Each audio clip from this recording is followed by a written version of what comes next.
Hello, YouTube peeps. This is my third take on this because low budget and I'm using Zoom and Expression Camera. Zoom kept putting up my real name instead of my little handle, and I want the handle, though it's not real hard to figure out what my real name is. Anyway, I'm using Expression Camera and it works okay.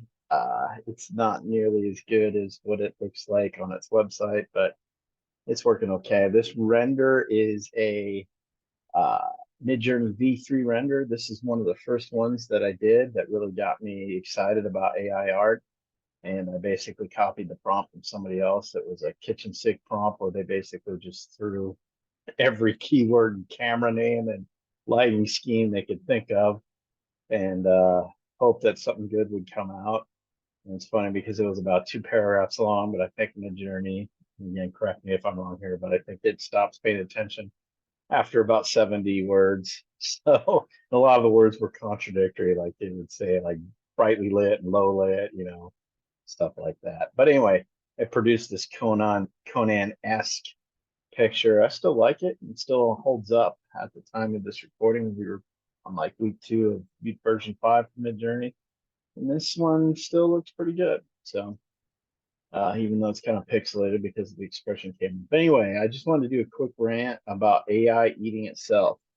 And I didn't come up with that concept.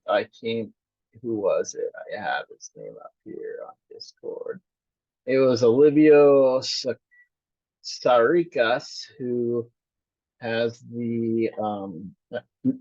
runs a Discord channel. I don't know if I could find it. Now it's hiding from me. Um, AI Revolution, I think his video YouTube channel's the same. He's pretty good. I think he's got a pretty good handle on the AI art stuff. So I watch a lot of his videos. And I think he's German, but his name's Greek. So maybe he's Greek. I don't know. He's in Thailand and he's all about 3D art and uh, good channel to pay attention to. But anyway, he brought up the point about AI destroying a lot of little websites, and I kind of extrapolated on that. And I'm like, you know what? Those little websites that are out there is what the AI trains on. So, and then I started expanding that out. So AI is kind of going to eat itself. And to an extent, at the same time it explodes, it also starts killing its training data to a certain extent. So it's almost like we're creating this matrix situation where the AIs tell humanity that about 19 sometime in the 1990s was like the pinnacle of their civilization, because after that it was really AI running the show. Well, we're kind of teeing up for that in certain ways. So let's take websites, for example. Basically, you have AI going out and training on all the data that all the websites provide, but the websites get their money, basically, a lot of them, on traffic, and that traffic generates ad revenues. Well, what happens when you can just go to ChatGPT and you no longer need to go to those websites or use a search engine to find them to get the information you want? Because ChatGPT has it right in front of you once you just type it in. So those websites no longer get the traffic, they no longer get the revenue, they go out of business, and then the all the data that the AI has been training on, like ChatGPT, just slowly erodes. And then let's take that a little bit further, like um, let's say Medium. Like I actually was looking up an article today on the gross domestic product by country, per citizen. And I was amazed that Ireland was so much higher. It's like $20,000 higher than the US. And so I started looking up Ireland and I said, hey, this is some good things about Ireland. So I wrote an article, which I'll link down below here if anyone's interested. I didn't write it. GPT wrote it with my instructions on what's the benefits of living in Ireland. And it did such a good job on it. I'm like, yeah, I should post this somewhere. I mean, I've known you could use ChatGPT or other tools to write articles for a long time, but anyway, my point is like, again, I started thinking about AI eating itself, because here's me posting something on Medium, but eventually the AI is going to be so good. Why do I even need to go to Medium? Why do I need to pay $1 a month or whatever it is to read Medium articles when I can just go to ChatGPT? I can go to the AI and it will generate an article for me on the fly. I don't need to read another article that some other bozo generated a couple months ago. I can read it real time. So all the services like Medium and all that stuff are threatened with extinction or atrophy. And well, what about content that you don't think about writing? Well, I'm sure the AI is all over that and can generate random topics to, just like areas of interest, how to pick out keywords randomly and then tailor itself to you. And now I was thinking about customer service. I mean, right now you can go to the APIs for ChatGPT and you can create an embedding. I won't get into what embedding is, but you can create an embedding on your data. You can point ChatGPT and other AI like stuff at your data. Like say you've got a corporate wiki with a bunch of data on your products and their functionality, and you have the AI train on that, and then it creates an embedding, which is kind of well, I won't get into what it is. I'll probably explain it wrong anyway. Anyway, you send that up to ChatGPT, and then all of a sudden, ChatGPT is a customer expert on your or a customer representative, service support representative on your product.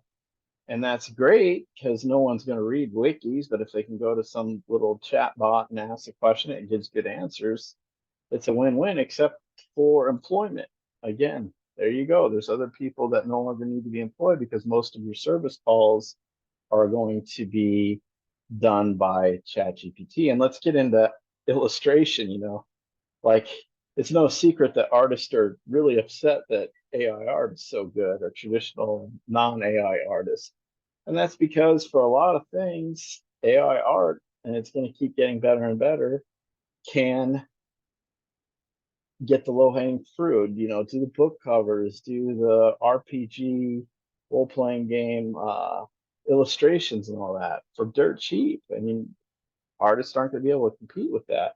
But again, there it is, chat or AI eating itself, because if the art people don't do manual art anymore, um, there's less innovation, less stuff, new stuff to train on. Now there's this huge corpus or body of information that will keep AI art cranking for a long time, and then it can branch out and do its own thing using synthetic data that it makes, or train on data that it outputted, on photos that it outputted. So that's kind of a different use case. But ultimately, if you're a struggling artist, unless you really love it and you're in a niche, there's always going to be niche stuff where you can make money. Um, you're out of luck. It's going to get you. Software development. This will be my last one. Stop babbling. My company, we're looking at possibly doubling in size, if not more. And I was thinking about that. We're gonna have to hire a bunch of more software engineers. But then on the last two recent projects that I've been working on, I've been using ChatGPT a lot to write, the monotonous basic code, like Manchester encoding, write me a function that does Manchester encoding, and it will do it. Sometimes it won't get it right, and oftentimes it won't, but it'll get me close. And sometimes it'll show me things I didn't know about. Like I said, give me a C# blah blah blah to generate files to Excel. And I'm watching the code, it didn't work, but one of the things it did is it referenced some namespaces of like OpenXML or Open Document XML, something like that. Something I never heard about.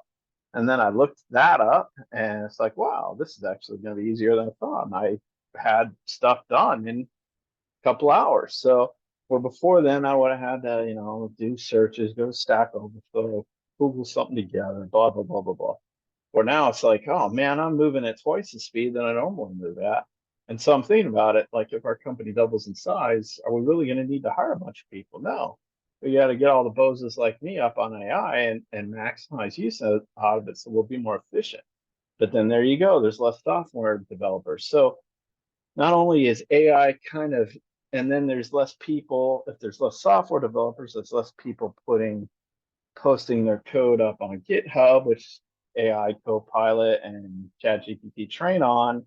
So it's, unless the AI gets really good and can do, train at a level that it's not right now, its training data is going to shrink because there's going to be less and less people involved in the industry to produce output data that it trains itself on. So it's like killing its seed corn in a sense.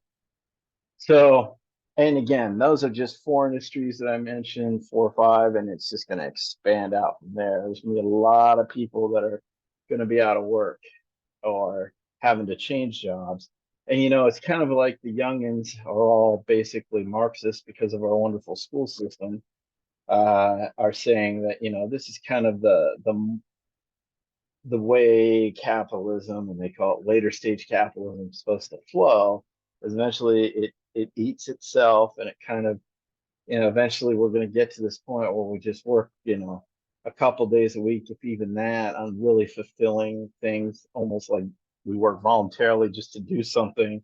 And all the wealth that capitalism's generated is going to be at our disposal, and automation, all that stuff. And we're gonna, have universal basic income. We're all just gonna sit around and play video games, or have our personal slave bots, or worse. Everything's gonna be great.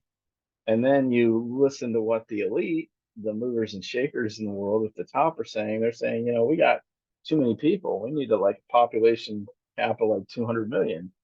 So a lot of this green utopia stuff that they're talking about, be smart, because a lot of times when Bill Gates and all these other guys are talking about, the future of the world, they're not talking about a world with you or your descendants in it, but one with theirs that's going to be great, but you probably aren't going to be part of it. So, but enough about my conspiracy theories and crazy rants. But just getting back to the fact that, as much as AI is going to explode, it's also going to eat itself a little bit. And it'll be interesting. Some It can account for that through generating its own synthetic data to train on to some degree, but it's going to be a problem. So I'm curious to see how it plays out. And we get to see, and I've got to go because I got a bunch of food that's about to go bad. So I got to cook it up and freeze it, and then you do all that stuff while I still have money before I become obsolete by AI and no longer do and just won't buy food. So thanks for watching. Something to ponder. Think about it. Watch the AI space. It's just exploding rapidly, and it's going to affect things just in tremendous ways that people aren't even thinking about. Good night.